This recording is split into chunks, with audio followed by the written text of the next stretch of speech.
Muita paz a todos. Que Jesus nos abençoe, nos envolva com seu amor, com a sua luz.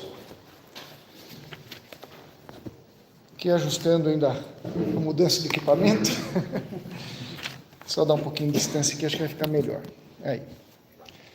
A primeira leitura que a Bia fez, do livro Palavras de Vida Eterna, a mensagem Jesus e Dificuldades.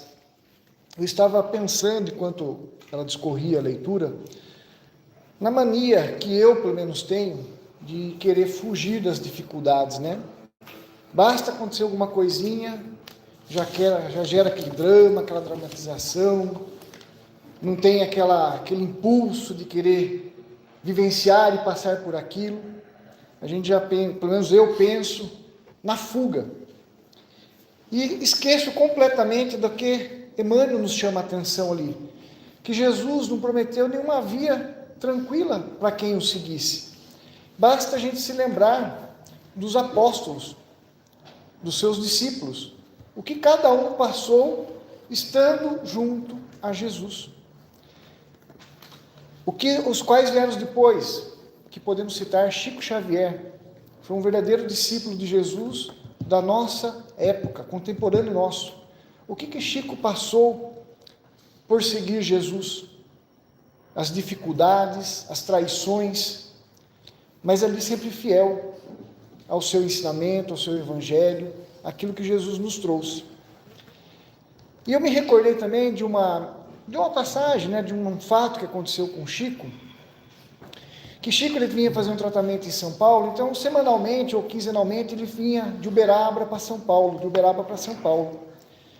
E ele tinha o costume de vir, acho que vinha com o tempo, né? Porque a gente vem com pressa, quando a gente vai para lá, a gente vai com pressa, volta com pressa, acho que ele vinha com o tempo, porque ele vinha parando.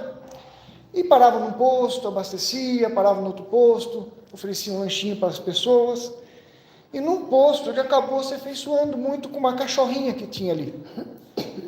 Pegou amizade com a cachorrinha, aquele cuidado, aquele amor com aquele bichinho. E a cachorrinha estava prenha. Aí Chico chegava, ela vinha abanando o rabinho, ficava pulando o Chico, aquele amor pelo Chico. E Chico falou para ela um dia, né? Ser amigo de Jesus vai te custar caro ainda, minha filha. Passou uns 15 dias, Chico passa por ali de novo, pergunta para o frentista, cadê a cachorrinha? Ah, passou uma pessoa aí meio embriagada, meio desmiolada, ateou fogo na cachorrinha. E ela estava prenha. Ateou fogo na cachorrinha, mas conseguiram com que ela não morresse. Chico deu um monte de pomada lá, vovô Pedro, para os frentistas, né? Falou, cuide dela, vai passando essa pomadinha, trate dela. Conclusão, a cachorrinha não sobreviveu, não morreu, e os seus filhinhos nasceram. E quando o Chico chegava lá, vinha tudo em cima do Chico. Então viver para Jesus, querer se aproximar de Jesus, às vezes vai nos custar caro. Até para um bichinho inocente, entre aspas, aí, né? Custou caro. Mas a recompensa, com certeza, é muito grande. Os discípulos de Jesus, o que eles passaram? Com certeza a recompensa é grande. Chico, o que ele passou? Mas com certeza a sua recompensa é grande. Então, que nós possamos nos ater e observar essa mensagem, né, do Emmanuel, e começar a olhar as nossas dificuldades, os nossos problemas, essas situações que nos colocam numa saia justa, na maioria das vezes, como oportunidades de nós podermos vivenciar o Evangelho com mais devoção, com mais amor, vivenciar essa proximidade que nós queremos tanto de estar junto de Jesus. Porque cada vez que nós fazemos uma prece, a gente sempre coloca, né? Amado Mestre, querido amigo. Só que a gente quer essa proximidade, mas na hora da dificuldade de provarmos e testemunhar as nossas vivências dentro do Evangelho, testemunhar a nossa vivência dentro do Evangelho, a gente se esquece. A gente corre, dramatiza, valoriza muito o problema, e a gente esquece que a gente está sempre amparado. Sempre amparado. Só que, para a gente ter esse amparo, a gente tem que enfrentar a situação. O Rogério também leu, né, na questão dos cônjuges, né? E fiquei pensando, puxa vida, O Seu Toninho sempre colocava que a menor célula da sociedade é a família, e a célula mais importante.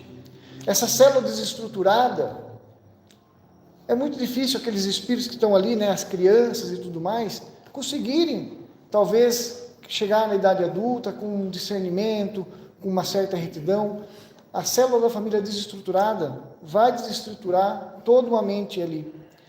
E vendo André Luiz, a gente vê também que é o seguinte: a família, quando briga muito, discute muito, as nossas palavras, os nossos pensamentos, eles plasmam, eles geram matéria mental. E essa matéria mental fica na nossa casa.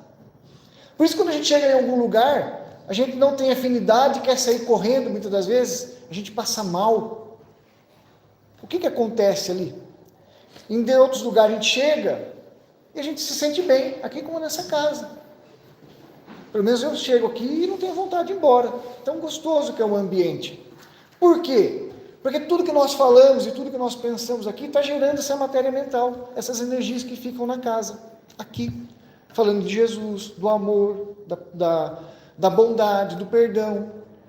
Então, temos sim que observar, dentro da nossa casa, a vivência do Evangelho. De fazer o Evangelho, como o Rogério colocou. Pelo menos uma vez na semana. Seria ideal fazer todos os dias, nem que seja sozinho. Uma rápida leitura do Evangelho. A gente não pode recomendar, receitar remédio, né? É até perigoso a gente falar isso, porque às vezes o Conselho Regional de Medicina pode falar que a gente está fazendo uma prática ilegal da medicina, né? Mas eu vou me atrever a fazer um receituário para todos nós aqui, para quem está em casa também. De 8 a 8 horas. De 8 a 8 horas, tomar o remedinho, abrir o Evangelho e ler lá 3, 4 linhas que seja do Evangelho. De manhã, quando a gente acorda, já se conectar com o bem. Passou algumas horinhas, né, deu 8 horas, vamos fazer de novo essa dose de Evangelho. E antes de dormir, mais uma dose. A gente vai ver mais em paz, mais tranquilo, com mais coragem, com mais fé nisso tudo. Essa é a verdadeira prática que Jesus nos convida, da nossa reforma íntima.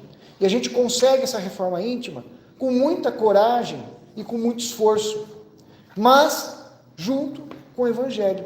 Se distanciarmos do Evangelho, esquecermos e só lembrarmos do Evangelho quando temos um problema, chorando e implorando a solução, não é esse o caminho. É lógico que a ajuda vem, é lógico que o amparo vem, ele não nos abandona, mas é muito melhor a gente fazer o preventivo. E o preventivo o que é? É constantemente o contato com o Evangelho, porque daí quando a situação complicada chega, a gente tem estrutura emocional para passar, nós temos o equilíbrio para vivenciar aquilo, nós temos a coragem para enfrentar a dificuldade, porque sabemos que não estaremos sozinhos. Cristo está conosco. Deus é nosso Pai. Ele colocou isso. Ele nos criou. Então, Ele não vai nos deixar à mercê. Ele vai, sim, permitir que situações complicadas nos aconteçam para justamente nós podermos crescer. Crescer no sentido de desenvolver o nosso sentimento, desenvolver o nosso amor, desenvolver o perdão, desenvolver o entendimento da abnegação, da indulgência, porque praticar a indulgência, o perdão é muito difícil para todos nós, para mim é muito difícil ainda. Então como que eu vou estar desenvolvendo isso tudo se não for testado, se não for provocado nisso?